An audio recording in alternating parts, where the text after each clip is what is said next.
Welcome to Money Matters. I am Emily Johnson, Certified Financial Planner and Managing Director of Polaris Capital Advisors, and I am joined by the wonderful and amazing David Kroll of the Wonderful and Amazing Mortgage Network, one and the same.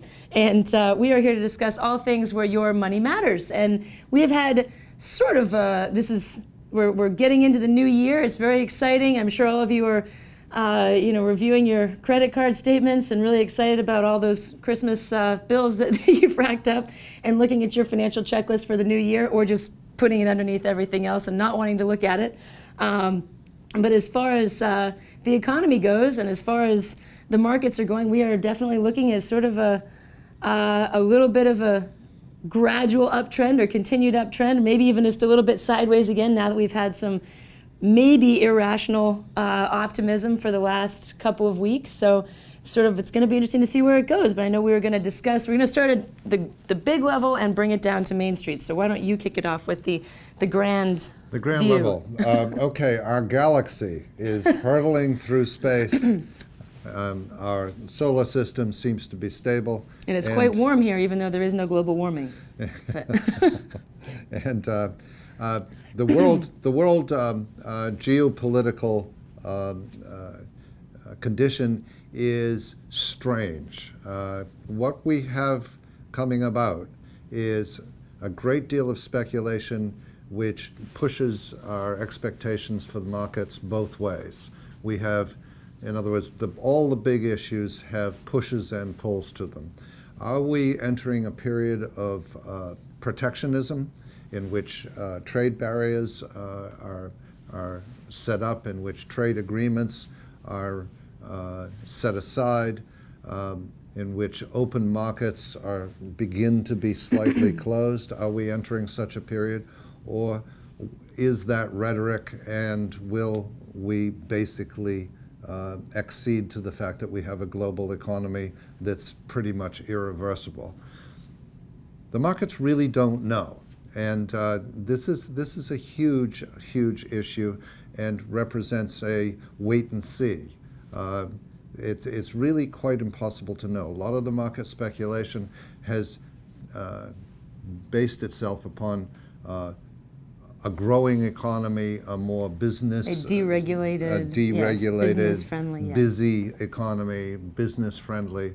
But the big flow of business, one of the biggest components is the flow out and the flow in of trade, and we really don't know where that's headed. China just, today is January 6th, Friday, January 6th. China, I think yesterday or the day before, announced that its growth rate is much improved and is on a very forward track. That is a little bit of a surprise. China has been off. China is now growing again. That indicates the possibility of inflationary forces around the world. It's the second largest economy.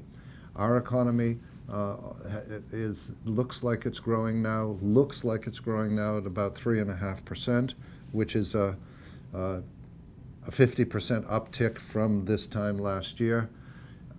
These are all the major markers. These are the big ones.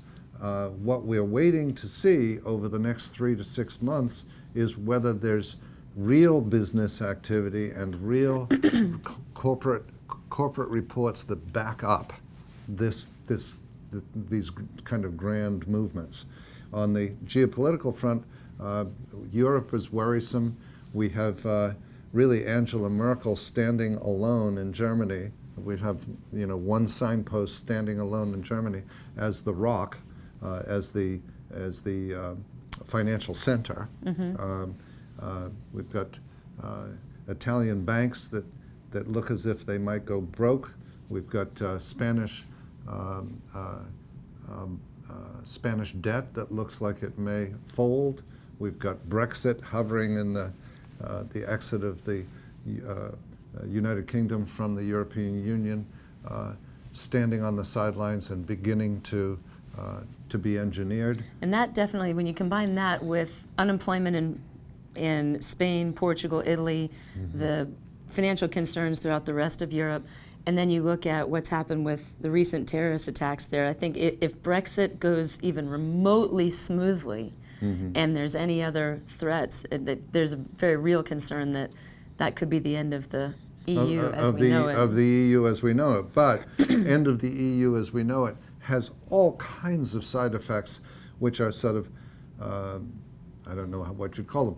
They're intended or unintended consequences of the EU folding, because the debt structure, that the interconnected debt structure, the implied guarantees and actual guarantees of debt start to fall apart. There'll be some significant winners and some significant losers. Yes, that's right. That's right. Because see, as long as the EU was functioning and semi-healthy, there was a tremendous premium placed on everybody protecting one another. Germany would repeatedly leap in, as would the UK repeatedly leap in, to shore up weaker economies. That won't happen. So the dollar has continued to be strong. That's actually a headwind for the U.S. economy, because it makes our exports more difficult.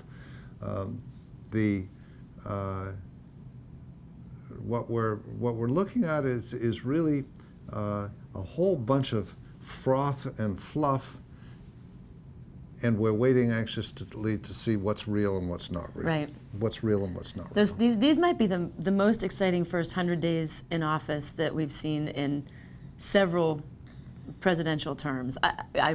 I anticipate. Certainly they're going to be the most under the microscope, probably, and that's the way that they want it. So it's definitely going to be exciting. But so we always discuss the fact that equity markets are forward-looking, and the equity markets have been strong for the last 3 months or so, looking forward to this new regime, et cetera, et cetera. So the markets have been forward-looking and very positive. Now things are starting to lull, because it's, one could argue, most of the analysts are saying, now we're saying, okay, now show me.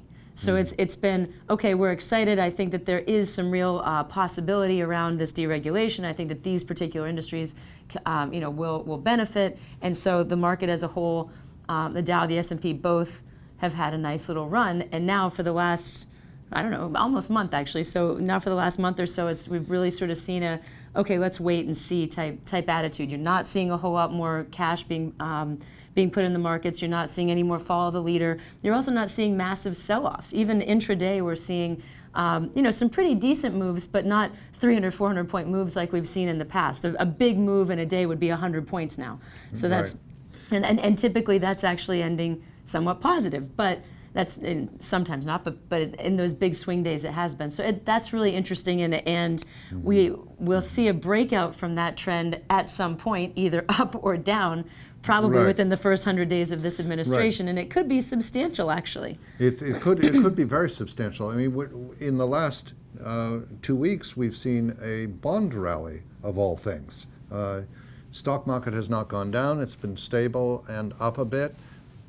Equities have been stable and up a bit. But the bond market, which had gotten thrashed from November 8th forward to about 2 weeks ago. With rising interest rates. Which, when the bond prices go down, when the bonds go down, the interest rate, the yield goes up. So interest rates have gone up, bond prices have gone down for about 7 or 8 weeks, but in the last 2 weeks there's been a rally, and bond prices have gone up, interest rates have come back down again about 0.25%. So we were headed from 3.5% to about 4.5%. We're now back down to about 4.25%, 4.125%.